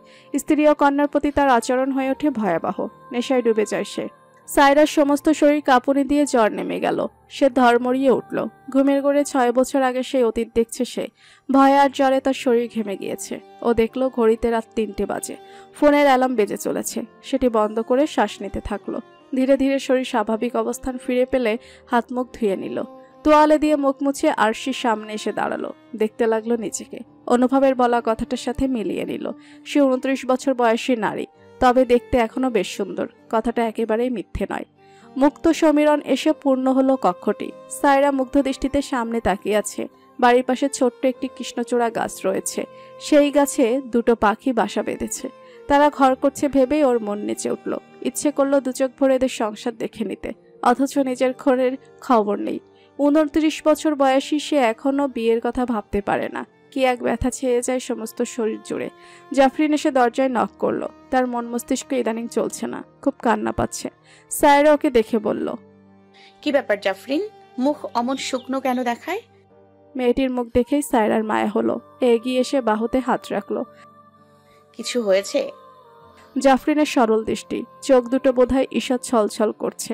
সায়রা ওকে নিয়ে বসলো। তারপর কিছু সময় চেয়ে রইল। জাফরিন, তুমি বলো কি হয়েছে? এমন হয়ে আছে কেন মুখখানি? জাফরিনের কান্না পাচ্ছে, খুব কান্না পাচ্ছে তার। ও জিভের অগ্রভাগ দিয়ে ঠোঁট ভিজিয়ে নিল। দৃষ্টিতে লজ্জা মিশে আছে, যা সায়রা স্পষ্ট অনুভব করতে পারল। আমার কিছু ঠিক লাগছে না আপু। সেটির কারণ? আসলে বলে থেমে গেল জাফরিন। ঘটনাটা কেমন করে বলবে সে? এটা বলার মতন তো নয়। বলো জাফরিন, কি হয়েছে? এমন চুপ করে থেকো না প্লিজ। মাহিমের বিষয়ে কথা বলতে চাচ্ছি। সায়রা ঈষৎ থমকালো। জাফরিন হুট করে মাহিমের বিষয়ে কেন বলতে চাইছে? ও ভালো মতন কয়েকদিনের ঘটনা স্মরণ করলো। দুজনের মাঝে খুব বেশি কথাবার্তা হতে দেখেনি সে। তবে কি হতে পারে? এদিকে জাফরিন মাথা নামিয়ে রেখেছে। ও দ্বিধা হচ্ছে, কিছুতেই কিছু বলতে পারছে না। সায়রা তখনও চেয়ে আছে। ও জানতে চাইছে। দ্বিধা কাটিয়ে জাফরিন কিছু বলতেই চাইছিল। সে সময় ঘরে হুড়মুড়িয়ে ঢুকলো মাহিম। এসে জাফরিনের হাতে স্পর্শ করলো। আমার সাথে আসো জাফরিন, কথা আছে। ছাড়ো হাত, তোমাকে নিষেধ করেছি। তর্ক করার মতো সময় নয় এখন, প্লিজ আসো। তারপর মেয়েটিকে প্রায় টেনে নিয়ে গেল মাহিম। পুরো ঘটনায় বিহব্বল হয়ে চেয়ে রইল সায়রা। ওর শরীর শিউরে উঠল। জাফরিন কেঁদে ফেলল। মাহিম ওর মুখখানি হাতের মাঝে আটকে নিল। আবেগ মিশিয়ে বলল, ভালোবাসো তুমি, বলো ভালোবাসো। জাফরিন মুখ ফিরিয়ে নিতে পারে না। কদিন ছেলেটার প্রতি ওর মায়া হয়ে গেছে। আর এই অপ্রত্যাশিত ঘটনায় জাফরিন আহত। কথা বলো জাফরিন, কথা বলো প্লিজ। তুমি আমায় মেরে ফেলে মাহিম, মেরে ফেলে আমায়। মেয়েটির আরেকটু কাছে এলো মাহিম। ওর চোখ মুখ ফ্যাকাশে হয়ে আছে। এমনটা বলো না প্লিজ। আমি তোমায় যথেষ্ট ভালোবাসি জাফরিন, অনেক বেশি পছন্দ করি তোমায়, আর তুমিও আমায় ভালোবাসো। জাফরিনের কান্নার বেগ বাড়তে লাগলো। মেয়েটিকে আলিঙ্গন করলো মাহিম, যার ফলে জাফরিনের মাথা ঠেকলো বুকে। জাফরিন, শুধু বলো ভালোবাসো। বিশ্বাস করো, তোমায় কখনো ছেড়ে যাব না, কখনোই না। সায়রা ঘটনাটি বেশ বুঝতে পারছিল, তবে কিছু জিজ্ঞাসা করার আগে ওর কাজ পড়ে গেল। তাই বের হতে হলো তাকে। আর সব থেকে বিস্মিত হলো মিটিংয়ে অনুভবকে দেখে। তার থেকে বেশি অবাক করলো ছেলেটির ভাব এমন যে ওকে চেনে না অবধি। সুনেরা আর অনুভব খুব দ্রুতই একটি ব্র্যান্ড লঞ্চ করতে যাচ্ছে। সায়রা এখানে আসার পর একটি কোম্পানির সাথে যুক্ত হয়েছে। সেই কোম্পানির সাথে অনুভব নতুন কিছু করতে চলেছে। মিটিং শুরু হলো। অনুভবের কথাবার্তা দেখে সায়রা অবাক হয়। এই সেই অলস অনুভব। ওর মনে হয় না, কিছুতেই ছেলেটাকে মেলাতে পারে না ও। সায়রা বোধহয় প্রথমবারের মতন নিজের কাজের প্রতি আগ্রহ হারালো। কিছুতেই মনোযোগ দিতে পারছে না। ব্রেক টাইমে কফি আনতে গেল। কফি তৈরি। কাপটি তুলবে সেই সময় খপ করে কাপটি নিয়ে নিল অনুভব। চুমুক দিয়ে বলল, এত মিষ্টি খাও তুমি? কারণ আমি তোমার তেতো নই। আমি তেতো? অবশ্যই। কিভাবে? সবভাবে। সায়রা ফের আরেক কাপ কফি বানাতে দিল। অনুভব মেয়েটিকে ভালো মতন দেখে নিয়ে বলল, তোমার মুখে বয়সের ছাপ পড়েছে সায়রা। ছেলেটার কথায় ভ্রু কুঞ্চিত করে চাইল সায়রা। অনুভব আর একটু মজা নিতে বলল, দেখো, তোমার কপালে ভাঁজ পড়েছে। একটা নয়, পুরো 2টো ভাঁজ। একটু মুটিয়েও গেছো। চোখে মুখে ক্লান্তি দেখা যাচ্ছে। তোমার সত্যিই বয়স হয়েছে সায়রা। সায়রার এত রাগ হচ্ছে। এদিকে অনুভব কথা বলতে বলতে ওর মুখের কাছাকাছি চলে এলো। দুজনের দৃষ্টি একত্র হলো। অনুভবের চোখে খুশি খেলা করছে। সায়রা দৃষ্টি নামিয়ে বলল, আমাকে রাগানোর চেষ্টা করছো? কেন, রাগ হচ্ছে না তোমার? হচ্ছিল, তবে এখন হচ্ছে না। কেন? তোমার দৃষ্টিতে আমি আমার সৌন্দর্য দেখতে পাচ্ছি অনুভব। মুখে এসব বললেও চোখের দৃষ্টি কেমন করে বদলাবে অনুভব? তুমি চোখের দৃষ্টি পড়তে পারো সায়রা? সায়রা জবাব দিল না। অনুভব আর তার মাঝে খুব হলে 1 ইঞ্চির মতন দূরত্ব। কি হলো, উত্তর দিলে না যে? সব কথার উত্তর হয় না। অনুভব হাসলো, তারপর মেয়েটির মুখশ্রীর দিকে চাইলো। 1 সেকেন্ডের জন্য কোমল ঠোঁটটা নজরে এলো। ও চোখ ঘুরিয়ে নিল। তুমি চোখের দৃষ্টি পড়তে পারো না সায়রা, একদমই পারো না। সায়রা হয়তো কিছু বলতো, তবে সে সময় সোনেরার আগমন হলো। ও এসে বলল, কফি খাচ্ছ, আমায় কেন ডাকলে না? তুমি ব্যস্ত ছিলে। ও আচ্ছা, আমি কফি বানাতে দেই। সুইচ প্রেস করে অনুভবের হাতটি ধরল সোনেরা। সায়রার দৃষ্টিতে এলো সেটা। ও চোখ ঘুরিয়ে নিল। অনুভব কিন্তু সায়রার দিকেই চেয়ে আছে। মেয়েটার ভাবমূর্তি বোঝার চেষ্টা করছে। এই মেয়েটা ওর দেখা পৃথিবীর সব থেকে অদ্ভুত প্রাণীর মধ্যে পড়ে। বের হওয়ার সময় অনুভব আর সায়রার দেখা হলেও কোনো কথা হলো না। দুজন দুদিকে চলে গেল। আজ সারাটা দিন বড় বিরক্তিতে কেটেছে সায়রার। ওর ভালো লাগছে না কিছু। নানান চিন্তায় মাথা জ্যাম হয়ে আছে। বাসায় ফিরেই মাহিমের সাথে দেখা হয়ে গেল। মাহিম যেন পালিয়ে বাঁচতে চাইল, তবে সায়রা আটকে দিয়ে বলল, কথা আছে, সাথে চল। মাহিমকে যেতে হলো। সায়রা নিজের কক্ষে এসে আরাম করে বসলো। এত ধকল গেল তার। এদিকে মাহিম চুপচাপ দাঁড়িয়ে। ওর মনে হচ্ছে সমস্ত শরীর কাঁপছে। সায়রা আর তার সম্পর্কে বন্ধুত্বের ছোঁয়া আছে, তবু সম্পর্কে অনেকটা বড় হয় সায়রা। শ্রদ্ধার জায়গাটা বিশাল। কিছু কথা বলবো, শুধু হ্যাঁ অথবা না বলবি, ঠিক আছে? মাহিম মাথা নেড়ে হ্যাঁ বোঝালো। সায়রা শুরুতেই শুধালো, জাফরিনকে পছন্দ করিস প্রথম দিন থেকেই? মাহিম কি বলবে বুঝতে পারছে না। মিথ্যে বলতে পারবে না সে। জাফরিনের প্রতি তার অনুভূতি অস্বীকার করার মতন না। কি হলো? পছন্দ করে। জাফরিন? জানি না। কেন? কিছু বলেনি। মাহিম চুপ। সায়রাও তাই। ছেলেটার মুখশ্রী ভালো মতন দেখে নিয়ে সায়রা বলল, বাসায় বলার মতো সাহস আছে? আছে। যদি না মানে? এবার মাহিমের হৃদয় ধক করে ওঠে। ও কিছু সময় চুপ করে থাকে। সায়রা এই মুহূর্তে কিছুই বলতে পারে না, তবে উঠে এসে মাহিমের বাহুতে স্পর্শ করে। সম্পর্কের সন্তানের মতন হলেও বয়সে আহামরি পার্থক্য নেই, তাই বন্ধুত্বের ভাব আছে বেশ। মাহিম, সম্পর্ক তৈরি যতটা কঠিন, ভাঙা ততটাই সহজ। তাই সব দিক বিবেচনা করে সিদ্ধান্ত নিবি। সাথে এটাও মাথায় রাখতে হবে, এমন কোনো আচরণ যেন না হয় যার ফলে অপর পাশের ব্যক্তিটির অসম্মান হয়। সায়রা কথাটা বুঝতে পারলো। মাহিম মাথা দুলিয়ে বলল, আমি এমন কিছু করব না পিপি। জাফরিনের স্বাধীনতা আছে পুরো। অনুভব, তুমি আমায় এভাবে কল করে জেরা করো কেন বলো তো? এটি পুরো আমার ব্যক্তিগত ব্যাপার সায়রা। আমি কাকে কল করব না করব এটা নিশ্চয়ই তোমাকে বলবো না। সেটি তোমার ব্যক্তিগত তখন হতো যখন তুমি যাকে কল করেছো সেই ব্যক্তিটা আমি না হতাম। কথাটি মন দিয়ে শুনলো অনুভব। সায়রা এপাশ থেকে ছোট্ট একটি নিঃশ্বাস ছাড়লো। কল কেন করেছো? জব কেন ছাড়লে? সেটা তুমি জানো। না, জানি না আমি। বলো, জব কেন ছাড়লে? এটি আমার ব্যক্তিগত বিষয়, তোমায় কেন জানাতে হবে? অনুভব বুঝলো। সায়রা তার কথাটাই ফিরিয়ে দিল। একইভাবে অনুভব বলল, বিষয়টা তখন তোমার ব্যক্তিগত হতো যদি না কোম্পানিদের সাথে আমি জড়িত থাকতাম। আমার কথা আমাকে ফিরিয়ে দিলে। একটু আগে তুমিও সেটা করেছো। সায়রা চুপ হয়ে গেল। অনুভব কিছু সময় পূর্বে জেনেছে সায়রা জবটা ছেড়ে দিয়েছে, অথচ মাত্র 2 সপ্তাহ হয়েছে সে জয়েন করেছিল। সায়রা, আমাকে এতটাই অসহ্য লাগে তোমার? এখানে অসহ্য লাগার কোনো বিষয় নেই অনুভব। তবে তুমি ইচ্ছে করে জবটা আমার কাছে এনে দিয়েছিলে, তাই না? অনুভব কথা বলল না। সায়রা ঠিক ধরেছে। অনুভব ইচ্ছে করেই লোক দিয়ে সায়রার কাছে জবের অফার রেখেছিল, যাতে করে মেয়েটার সান্নিধ্য মেলে।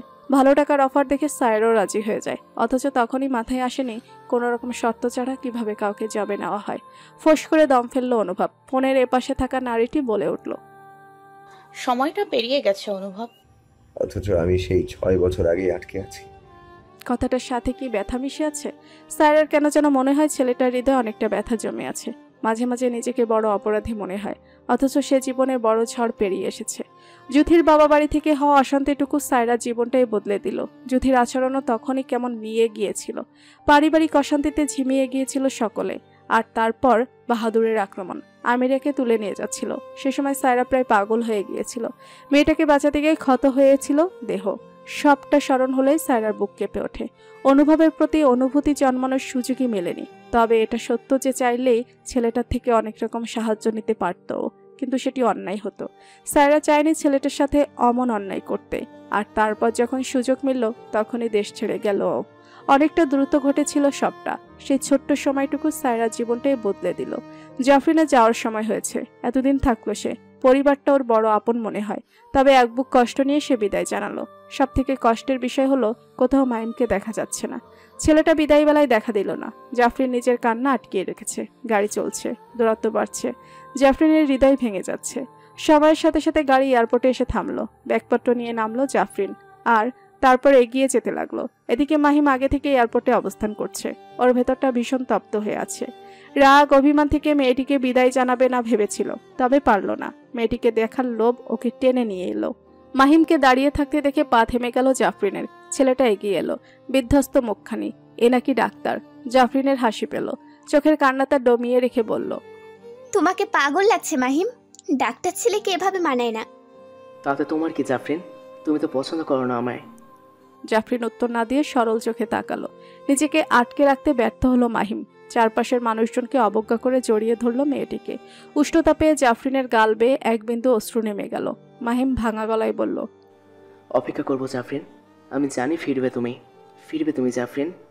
কি এক দায় থেকেই ছেলেটার পিঠে হাত রাখলো জাফরিন। কান্না আটকে বলল, সময় হয়ে গেছে, আমি যাচ্ছি। নিজের যত্ন নিও ডাক্তার, তোমাকে এমন বিষণ্ণ মানাচ্ছে না। আর তারপরেই চলে গেল জাফরিন।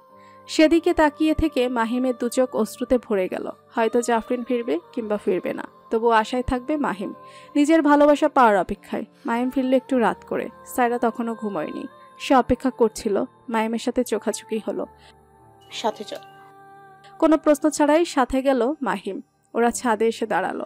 আকাশ মেঘলা, মনে হচ্ছে বৃষ্টি হবে। অনেক বড় হয়েছিস মাহিম, সবটা বোঝার মতন বোধ আছে আমার, জানি। আমার জীবন সম্পর্কে সবটাই তোর জানা। কতগুলো দুঃখ সয়ে আজও আমি এখানে দাঁড়িয়ে।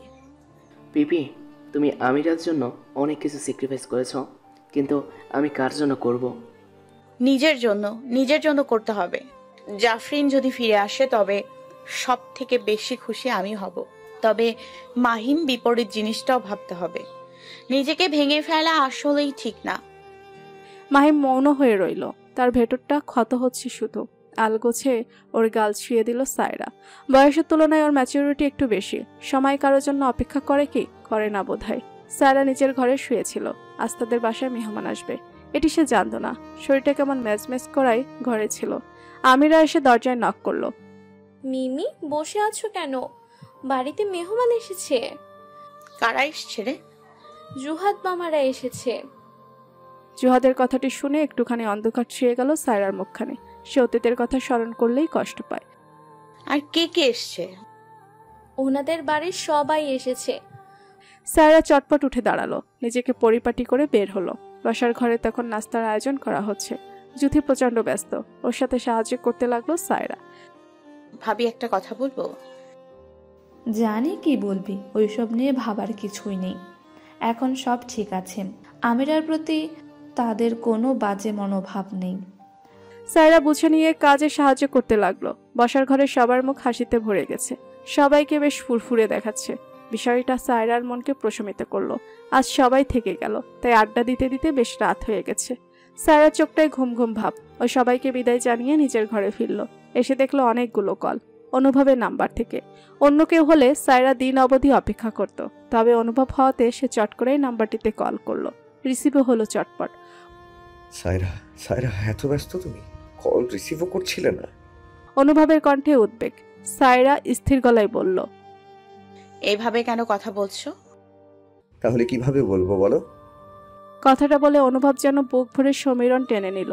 তারপর দুঃখের মতন করে বলল, আমি কখনো সিগারেট খাইনি সায়রা, মদ ছুঁয়েও দেখিনি। তোমার প্রত্যাখ্যান, অবহেলা সবকিছুর পরও আমি অন্য কোনো নেশায় নিজেকে ডুবাতে পারিনি। তোমার প্রতি আমার যে নেশা, সেটা পৃথিবীর সব নেশাকেও হার মানায়।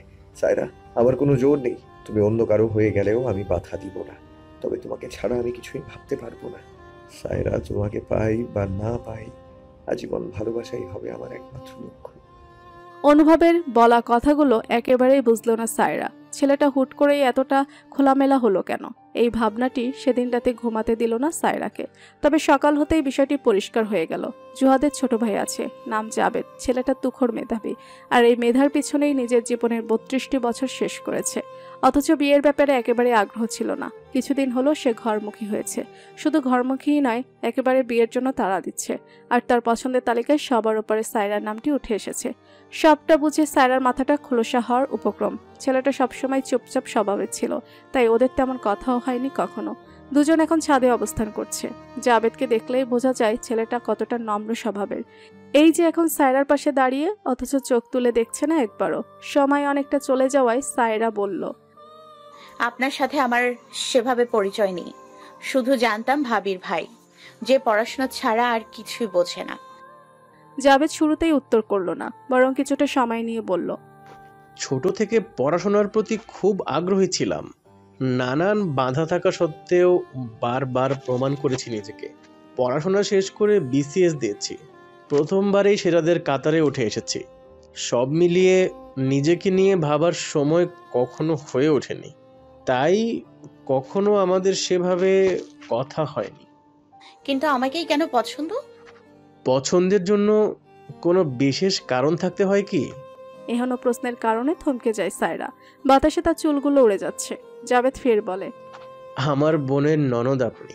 সঙ্গত কারণেই আমাদের সেভাবে কথাবার্তা হয়নি, তাই চেনাজানাটা হয়তো কম। তবে আপনাকে আমি অনেক আগে থেকেই লক্ষ্য করেছি। কেমন? বিশেষভাবে নয়, তবে আপনার আচরণগুলো খেয়াল করতাম। চালচলনও দেখেছি, স্যাক্রিফাইস, কথা বলার ধরন, সব কিছু মনে প্রভাব রাখার মতন। সায়রার মাথা ব্যথা করছে। ও জাবেদের দিকে তাকিয়ে থাকতে পারছে না। কথা ঘুরিয়ে বলল, চলুন নিচে যাই, প্রচন্ড রোদ আজ। সায়রা নিজ ঘরে তো ফিরল, তবে শান্তি পাচ্ছে না। বাড়ির সবাই মোটামুটি রাজি। ও বাড়ি থেকেও প্রস্তুতি নিয়ে এসেছে। সব মিলিয়ে মাথা কাজ করছে না। কিভাবে সামাল দিবে সব, এটাই বুঝতে পারছে না ও। সেদিন পুরো সকালটা নিজ ঘরে পার করলো। দুপুরের দিকে জুথি এসে দরজায় নক করলো। দরজা খুলে দিতেই হুড়মুড়িয়ে প্রবেশ করলো। তোর কি শরীর খারাপ লাগছে? মেয়েটার মাথায় হাত দিয়ে কথাটা বলল জুথি। সায়রা জবাব না দিয়ে চেয়ে রইল। হ্যাঁ রে সায়রা, তোর আবার কি হলো বলতো? সব ঠিক আছে বোন? কিছু হয়নি ভাবি। জাবেদের বিষয় ভেবেছিস? আপাতত না। কেন? আমার ভালো লাগছে না কিছু। তুই কি বিয়ে করবি না আর কখনো? জানি না ভাবি, আমার ভালো লাগে না কিছু। সায়রা ধপ করে বিছানায় শরীর এলিয়ে দিল। জুথি ওর পায়ের কাছটায় বসলো। জাবেদ কিন্তু অন্যদের তুলনায় ভীষণ ভালো। নিজের ভাই দেখে প্রশংসা করছি এমন নয়। ওকে ভেতরে থেকে চিনলি না করতে পারবি না। সায়রা এবারও জবাব দিল না। জুথিই বলতে লাগলো, ভাইটা আমার বিয়ে করেনি শুধু তোর জন্য। শুরু থেকেই তোর বিষয়গুলো খুব বুঝতে পারতাম, তবে বলার মতোই পরিস্থিতি, সাহস ছিল না। তোর ওপর দিয়ে কম ঝড় তো গেল না। আমিরার নামের প্রপার্টির অংশ থাকার বাহাদুর ভাই যা করলেন। এই অবধি বলে থামলো জুথি। খেয়াল করে দেখলো সায়রা তেমন একটা মনোযোগ নেই। এই সায়রা। ধাক্কা পেয়ে মনোযোগ ফিরল সায়রার। উঠে বসলো। তারপর হাঁটুতে মুখ ঠেকিয়ে বলল, তুই এখনো সায়েদকে নিয়ে ভাবিস? সায়েদ নামটা শুনে সায়রার ভেতর থেকে কোনো উত্তেজনা এলো না। ছেলেটার প্রতি ওর অনুভূতিরা আর ডানা মিলতে চায় না। সে নিশ্চয়ই বউ সংসার নিয়ে ভালো আছে, থাকারই কথা। এতগুলো বছর পার হলো, সায়রার মনে এখনো অন্তচিন্তা। ওর মস্তিষ্ক বড় দোটানায় ভুগছে। কোনটা ঠিক হবে আর কোনটা ভুল হবে কিছুই যেন খেয়াল হচ্ছে না। বিয়েটা সায়রার মতামতের জন্য আটকে গেল। ও সময় চেয়েছে, দেওয়া হয়েছে। সবাই আজ বিদায় নিবে। জাবেদের মুখটা শুকনো, চোখে ব্যথা। স্যারের বুকটা হু হু করে উঠল। ছেলেটার দৃষ্টি অনেক কিছু বোঝাতে চাইল, তবে সায়রা সেসব বুঝেও না বোঝার ভান করে রইল। সবাই যখন চলে গেল, সায়রা এলো নিজ ঘরে। এসে ঘুমিয়ে নিল। ঘুম ভাঙলো একদম বিকেল 4টায়। মেজাজ তখন অনেকটাই ফুরফুরে। আমির এসে চা দিয়ে গেল, তারপর শুধালো, কোথাও যাবে মিমি? বইয়ের দোকানে। তুমি আবার কবে থেকেই বই পড়া শুরু করলে? জবাবে কিছুটা হাসির দেখা মিলল সায়রার অধরে। আমিরা মিমির দিকে কিছু সময় চেয়ে থেকে চলে গেল। এই নারীটিকে বোঝা তার কর্ম নয়। অনুভব তখন নিজের বারান্দায় দাঁড়িয়েছিল। বিষণ্ণতা মেখে আছে মুখশ্রীতে। ক্ষণে ক্ষণে বুকের ভেতর থেকে তপ্ততা নামছে। ও মন ভরে সমীরণ টেনে নিল। দেখলো কলিং বেজে চলেছে। বাসায় আজ কেউ নেই, ও একা। দরজা খুলেই দেখতে পেল পার্সেল এসেছে। অনুভব ভীষণ অবাক হয়ে পার্সেল রিসিভ করলো। রুমে এসে কিছু সময় তাকিয়ে রইল। নির্দিষ্ট কোনো নাম নেই। আগ্রহ ক্রমশ বেড়ে যাচ্ছে। অনুভব চটপট প্যাকেটটা খুলে নিল। দেখলো একটি উপন্যাসের বই, আর তার থেকেও বেশি অবাক হলো চিরকুট পেয়ে। চিরকুটে লেখা, ঋণ শোধ করতে হয় অনুভব, তাই তোমার ঋণ শোধ করতে পাঠালাম। অনুভবের চোয়াল ভাঙার উপক্রম। সায়রা তাকে বই পাঠিয়েছে ঋণ শোধ করার জন্য। ওর চোখ মুখ আধারে ডুবে গেল। তৎক্ষণাৎ কল করলো। রিসিভ হলো 1 সেকেন্ডে। এই কেমন ঋণ শোধ সায়রা? সায়রা একগাল হেসে বলল, ঋণ শোধ হওয়ার খুশি হওনি? অনুভব জবাব না দিয়ে চুপ করে রইল। এই মেয়েটাকে বুঝতে পারে না। এখন রাখছি অনুভব। এমন ভাবে বলছো জানো পরে আবার কল করবে। কেন পরে কল করলে খুশি হবে না? তুমি বিয়েটা করে নেবে তাই না? পাল্টা প্রশ্ন পেয়ে সায়রা অবাক হলো না। ছেলেটার ভেতরে এখন ঝড় চলছে। সে জেনেছে জাবেদের সাথে সায়রার বিয়ের কথা চলছে। এত জেনে কি করবে অনুভব? তার থেকে বরং বই পড়ো। বই মেলা থেকে তুমি আমায় বই কিনে দিয়েছিলে। ঋণের বোঝাটা বইতে পারছিলাম না আর। ঠিক তারপরই কলটা কেটে গেল। অনুভব ফ্যাল ফ্যাল করে চেয়ে রইল। সত্যি বলতে ওর কান্না পাচ্ছে। হাউমাউ করে কাঁদতে পারলে ভালো লাগতো। এই মেয়েটা এত যন্ত্রণা দিল ওকে। 2 দিন পর সায়রার নাম্বার থেকে কল এলো। অনুভব তখন অদাস দৃষ্টিতে চেয়ে আছে। সে একেবারে দেবদাস হয়ে গেল। কলটি রিসিভ হতেই ওপাশ থেকে সায়রা বলল, তুমি একদমই বদলাওনি অনুভব, একদমই বদলাওনি। বইটা এখনো দেখোনি তাই না? অনুভব জবাব দিতে পারল না। এই বইটা দেখানোর জন্য সায়রা এমন কেন করছে ও প্রশ্ন করতে চাচ্ছিল। তবে কলটি কেটে গেল। অনুভব 2 বার কল করলো, তবে সায়রা কেটে দিল। ও বুঝতে পারলো আর কল করে লাভ নেই। তারপরে 2 দিন অনুভবের জন্য সব থেকে বেশি চ্যালেঞ্জিং হলো। সে বইটা খুলেছে, দেখেছে, তবে আহামরি কিছু তো বুঝতে পারেনি। আর এই না বুঝতে পেরে ছেলেটার রাতের ঘুম হারাম হয়ে গেল। সে এখন কফি শপে বসে আছে আর বই নিয়ে গবেষণা চালাচ্ছে সাইম। সে গভীর মনোযোগ দিয়ে বইটি দেখে বলল, স্যার, ম্যাডাম আর কোনো ক্লু দেয়নি? না। কোনো ক্লু না? না সাইম, কোনো ক্লু দেয়নি। ব্যাপারটা জটিল, অনেক বেশি জটিল। আমি কিছুই বুঝতে পারছি না। অনুভব মাথা চেপে ধরল। কফি আসতেই সাইম বলল, স্যার কফি খান, মাথা ঠান্ডা হবে। হট কফিতে মাথা ঠান্ডা হয় সাইম? উফস, সরি স্যার, আমি কোল্ড কফি আনতে বলি। দরকার নেই। অনুভব কফি কাপ তুলে নিল। 1 চুমুক দিয়ে বইটার দিকে তাকালো। সাইম হুট করেই চেঁচিয়ে উঠল, আমার মাথায় একটা বিষয় এসেছে স্যার। কি? আমার মনে হয় ম্যাডাম আপনাকে তার বিয়ের দাওয়াত দিয়েছে। অনুভব চোখ ছোট করে চাইলো। সাইম বলতে লাগলো, আপনি তো বললেন জাবেদ নামের ছেলেটার সাথে ম্যাডামের বিয়ের কথা চলছে। ম্যাডাম তো অন্যদের থেকে আলাদা, তাই আপনাকে বিয়ের কার্ড না দিয়ে একেবারে বই পাঠিয়ে দিয়েছে। বইয়ের ওপরের অংশটি দেখুন, একটি ছেলে আর মেয়ে বসে আছে। আমি শিওর ম্যাডাম এভাবেই আপনাকে তার বিয়ের দাওয়াত পাঠিয়েছে। সায়ামের কথা শুনে অনুভবের ইচ্ছে করলো ছেলেটার মাথা ফাটিয়ে দিতে। ইদানিং এত বেশি ফানি কথাবার্তা বলে। স্যার, আপনি বিশ্বাস করলেন না? তুমি চুপ করো সাইম, চুপ করো একটু। স্যাম চুপ করে রইল। অনুভব ভাবতে লাগলো, একটা বই দিয়ে কি এমন বোঝানো যেতে পারে। সপ্তাহ গেলেও বইয়ের রহস্য উন্মোচন করতে পারলো না অনুভব। ছেলেটা যেন শুকাতে শুরু করেছে। তখন বিকালবেলা সায়রার নাম্বার থেকে কল এলো। অনুভব নিজের বাসার ছাদে দাঁড়িয়ে। কোথায় তুমি? ছাদে। নিচে আসো। কেন? আসতে বলেছি, দরকার আছে। বিয়ের দাওয়াত দিবে সায়রা? যদি এমন হয়ে থাকে তাহলে প্লিজ আমায় যেতে বলো না, আমি কেঁদে ফেলতে পারি। সায়রা ইচ্ছে করলো অনুভবের কানটা ধরে নিচে নামিয়ে নিতে। এ ছেলে কেমন কথা বলছে। ও দাঁত চিবিয়ে চিবিয়ে বলল, এখনই নিচে আসবে তুমি, আমি পাশের মাঠে আছি। অনুভব মাঠের কাছে আসতেই সায়রাকে দেখতে পেল। মেয়েটা সাদা রঙের পোশাক পরেছে, তাকে শুভ্র পরীর মতন লাগছে। ওর মুখ কান্না পেল। কেঁদে কেঁদে বলতে ইচ্ছে করলো, শুভ্রমণি, কেন তুমি আমার হলে না? একটু আমার হয়েই দেখো না প্লিজ শুভ্রমণি, একটু ভালোবাসা দাও। কি সব উল্টাপাল্টা ভাবছে অনুভব। ওর আসলেই মাথার ঠিক নেই। সায়রা দেখলো বিড়াল পায়ে আসছে অনুভব। চেহারায় মলিনতার দেখা মিলছে, তবে ছেলেটার মধ্যে অন্যরকম সৌন্দর্য তখনও বিরাজমান। অধিক লম্বা হয় কেমন একটা ফিল হচ্ছে। সায়রা নিচ থেকে এগিয়ে এলো, একদম বরাবর এসে দাঁড়ালো। এদিকে অনুভবের চোখ যেন মৃত। কেমন তার দৃষ্টি। বইটা দেখেছিলে? কোন বই সায়রা? আমার তো কোনো বইয়ের কথা মনে আসছে না। স্বাভাবিকভাবে কথা বলো অনুভব, এমন পাগল পাগল ভাব নিও না প্লিজ। আমি আর কখনো স্বাভাবিক হব না। তুমি বিয়ের কার্ড দেবে তো? দাও, নিয়ে যাই। আমি ঘরের মধ্যে বড় ফ্রেমে বন্দি করে রাখবো। সায়রা সত্যিই অবাক হচ্ছে, এই অনুভবকে চিনতে পারছে না। ও ঠোঁট কামড়ে বলল, বইটা দেখে কি বুঝলে? কি বুঝবো? আমার মাথা। সেটা তো তোমার সাথেই আছে, আমাকে তো দাওনি সায়রা। যদি দিতে তাহলে মাথায় তুলে রাখতাম। আমার মাথার থেকেও বেশি উপরে থাকতো তোমার মাথা। উফ অনুভব। অনুভবের ভেতর থেকে হতাশার শ্বাস নেমে এলো। আকাশ ডেকে উঠেছে। সায়রা মাথা উঁচু করে তাকালো। যখন তখন বৃষ্টি হতে পারে। দৃষ্টি ফিরিয়ে অনুভবের দিকে চাইলো। আমার দিক তাকাও অনুভব। তাকাতে পারবো না সায়রা। তাকাও। পারবো না তাকাতে। তোমার চোখের দিকে তাকালে আমি নিশ্চিত অঘটন ঘটিয়ে ফেলবো। সায়রা থেমে গেল। এ ছেলেকে এখন আসলেই পাগল মনে হচ্ছে। ও আর জোর করলো না। বইটা দেখে কিছু অনুভব করনি? এই বইয়ের মধ্যে কি আছে? কেন বারবার বইয়ের কথা বলে যাচ্ছ? সায়রা চুপ করে রইল। তারপর কপট রাগ দেখিয়ে বলল, তোমার সাথে আমার কোনো কথা নেই অনুভব, কোনো কথা নেই। বইয়ের নামটা দেখেও কিছু বুঝতে পারলে না? সায়রা সত্যি সত্যি রাগ দেখিয়ে চলে যাচ্ছে। অনুভব হতাশ। আকাশ ডেকে উঠছে। 2-1 বিন্দু জল এসে পড়ছে চোখ মুখে। বইটার নাম স্মরণ করলো অনুভব। হৃদয়ে রয়েছে গোপনে।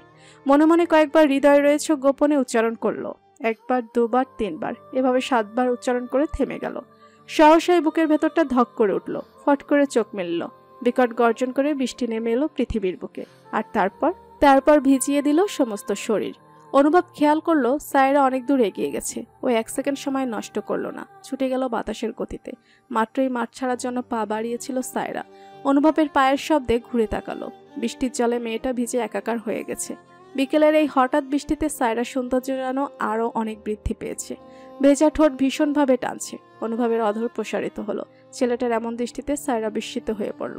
এর থেকেও বেশি বিস্মিত হলো অনুভব যখন একদম শক্ত করে জড়িয়ে ধরল। বুকের মাঝে মিশিয়ে নিতে চাইল। স্বাভাবিকভাবেই সায়রা তখন অনুভূতিহীন।